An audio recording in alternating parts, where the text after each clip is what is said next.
अस्सलाम वालेकुम व्यूवर्स, आप देख रहे हैं फरी आइडियाज़। आज की इस वीडियो में मैं आपको बताऊंगी लखनवी स्टाइल में इंडियन अंगरखा, जो कि बहुत खूबसूरत लगता है और बहुत इजी भी है अगर आपको उसका मेथड आ जाए। बताऊंगी मैं बच्ची के साइज़ पर, यानी कि छोटी बच्ची है 12 साल की, 13 साल की बच्ची है, उस साइज़ पे मैं बताऊंगी। तो जिन लोगों को छोटों का इशू होता है वो छोटों पर उनके भी प्रॉब्लम सॉल्व हो जाएगी, और जो बड़े हैं मेथड यही है, बस साइज डिफरेंट हो जाते हैं, तरीका यही है उसका।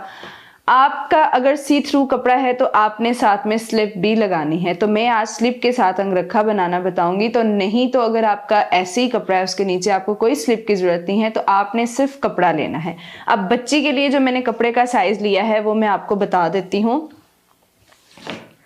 जैसे कि मेरे पास ये कपड़ा है, इसकी मैंने लेंथ और विड्थ कट करके रख ली है। इस कपड़े की जो लेंथ है वो है 36 लेंथ है।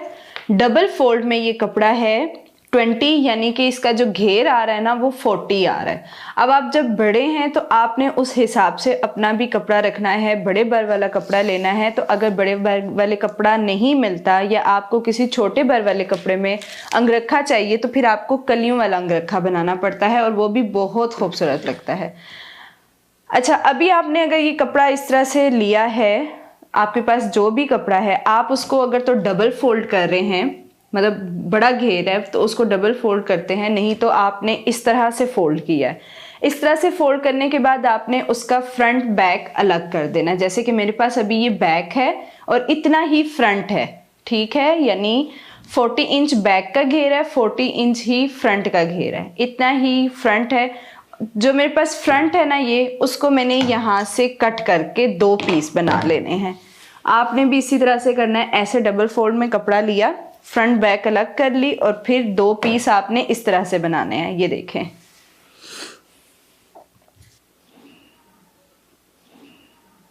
ये 2 पीस आपके पास आ गए। अब इसमें सारा कमाल जो है वो है फ्रंट का, और आपने अगर फ्रंट ओके कर दिया तो बैक की तो कोई मसला ही नहीं है। वीडियो को पूरा जरूर देखें, जो न्यू है मेरे चैनल को सब्सक्राइब करें। बैक को आपने तय करके कर देना है साइड पर। अभी जो आपका काम है वो सारा फ्रंट पर है।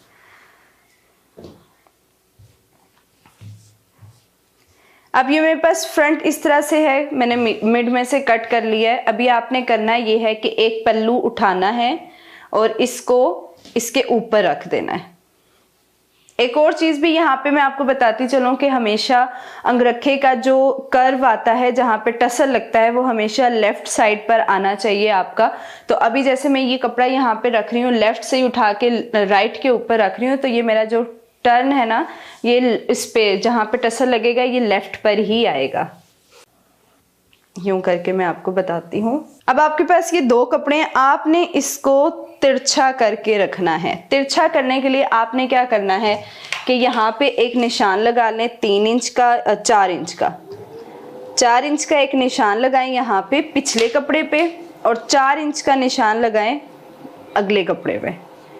जब ये 2 निशान आप लगा लेंगे फिर आपके लिए बहुत आसानी होगी। अब आपने करना ये है कि इनको ऐसे बराबर करना है। इस निशान तक नीचे वाला कपड़ा आना चाहिए, और उस जो नीचे वाले कपड़े पे निशान है उस तक ये कपड़ा आना चाहिए। अब कपड़े दोनों सीधे हैं, ये कोना अगर नीचे जा रहा है तो इसको जाने दें, क्योंकि हमने ऊपर से तिरछा रखा हुआ है।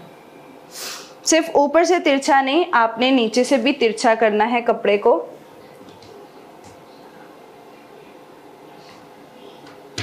इस तरह से, ये देखें। अब यहाँ तक तो आपको उम्मीद है कि समझ आ गई होगी। ये बिल्कुल तिरछा मैंने रखा हुआ है, ये ऊपर वाला कपड़ा है, इसको तिरछा रखा है। अब तो बच्ची का है, उसका तीरा भी छोटा होगा, मैं इसको मज़ीद भी घुमा सकती हूँ। जैसे कि मैंने इसको मज़ीद घुमाना है तो मैं इसको मज़ीद ऐसे ऊपर लेकर जा सकती हूँ, क्योंकि आपने तीरे के हिसाब से ही कपड़े को फोल्ड करना होता है। अब आप ये देख सकते हैं कि ये इस तरह से आ गया है। यहाँ पे भी आपको ये तिरछी लाइन नज़र आ रही है। ये हिस्सा भी हमारा इधर सेट हो गया है इस तरह से। अब जब इसको डबल फोल्ड करते हैं तो डबल फोल्ड करने के लिए सबसे बड़ी जो कन्फ्यूजन सबको हो भी रही थी आई थिंक, वो ये है कि अब आपने इसको फोल्ड करके इसके साथ रखना होता है या इसके साथ। इस कपड़े को जब आप डबल फोल्ड करेंगे, यानी जैसे अब हमने शर्ट कट करनी है, यहाँ पे आप चाहें तो पिन अप कर दें। यहाँ से जब आपने इसको एक दूसरे के ऊपर रखा है और ये तिरछा आपको नजर आ रहा होगा, इस शेप में जब आपका ये अंगरखा होगा तभी आपके अंगरखे की शेप बहुत अच्छी आएगी। यहाँ अंदर की तरफ आप एक पिन लगा लें ताकि आपका ये कपड़ा जगह से खिसके नहीं। उसके बाद आपने जो ये वाला फोल्ड करना है ना, एक पल्लू ये फोल्ड करना है आपने, जिस तरह आप एक शर्ट कट करते हैं ना, आपने इसको एज इट वैसे ही फोल्ड करना है।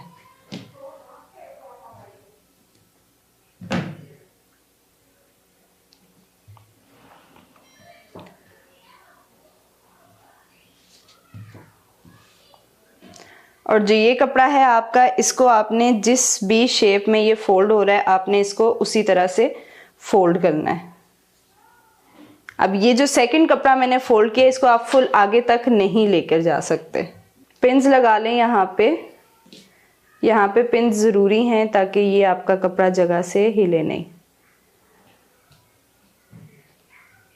अब आप इसको करें साइड पर, बैक को रखें। बैक को रखने के बाद फ्रंट जो हमने तैयार किया है इसको आप ऊपर रख लें और इसके बाद हम इसकी करते हैं कटिंग।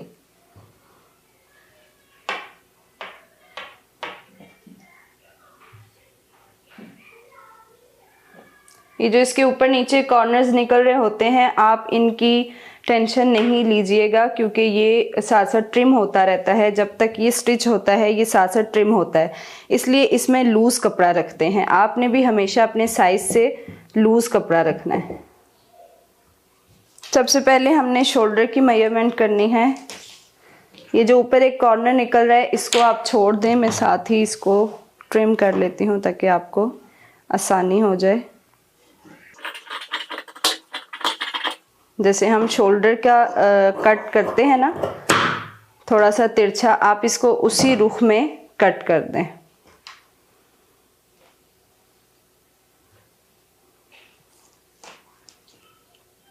तीरा है 14 इंच, आर्म होल 7.5 पे निशान लगा रही हूँ।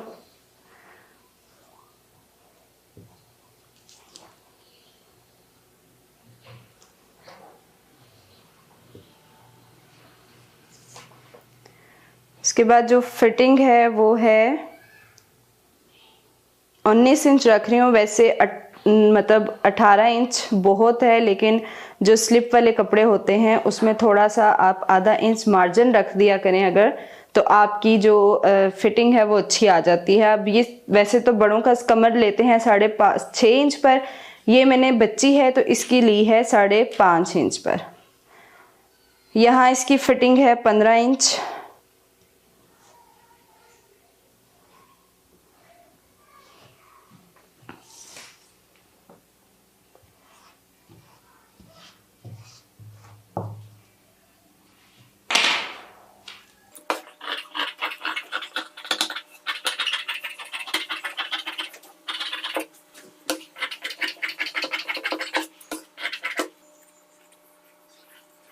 फ्रंट कटिंग मैंने की है, हल्की सी शेप देख दी है इसको।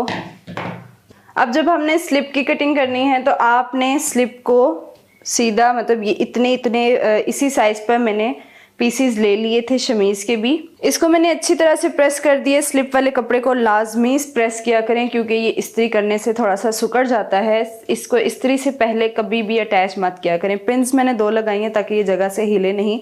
अभी इसको मैं उठा के इसके ऊपर रखूंगी, फिर मैं करूंगी इसकी कटिंग ताकि हमारी कटिंग आए सेम।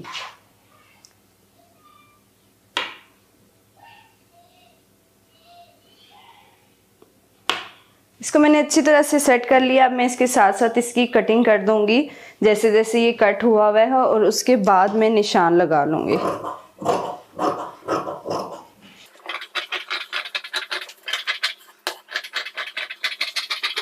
अब जब आपको नजर आ रहा होगा कि यहाँ से स्लिप है थोड़ी, इतना फर्क आ रहा है स्लिप का, तो यहाँ पे मैं थोड़ी सी इन्हीं कलियों को ऐड कर दूंगी ताकि घेर बराबर हो, और स्लिप का घेर बराबर होगा तो फॉल भी अच्छी आ जाएगी। वो कपड़ा थोड़ा हो रहा था इसलिए मैंने दूसरा यूज़ कर लिया है। अगर तो आपका साइड कटिंग में से ही कपड़ा पूरा हो जाता है तो फिर आप कोशिश किया करें कपड़े को भी साथ साथ बचाने की।